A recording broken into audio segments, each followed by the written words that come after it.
Hey everyone, Gil, Grayman Prepping. In today's episode of Your Prep for Today, I want to talk to you about something that you may or may not need, obviously, depending on whether or not you are raising large um, livestock.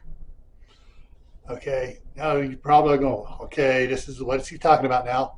Well,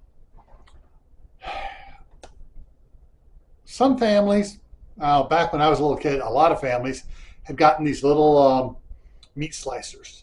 You get like a ham or something, or like a rump roast, whatever, and you just run it through the meat slicer and you do it there.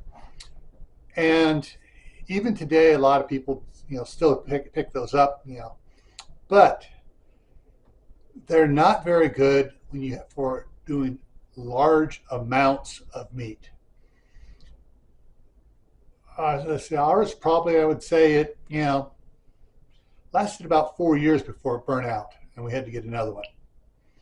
So if you're thinking about getting meat slicers like that, and you're planning on raising your own pigs, sheep, goats, cows, whatever, you may want to consider upgrading it to something a little bit more commercial or professional like, that can handle a lot of work over a lot of years.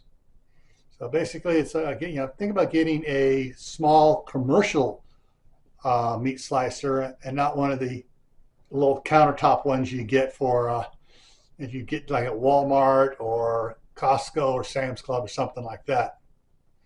All right, so think about how you're going to be slicing up the meat you have that you're raising, and how long is that slicer going to last.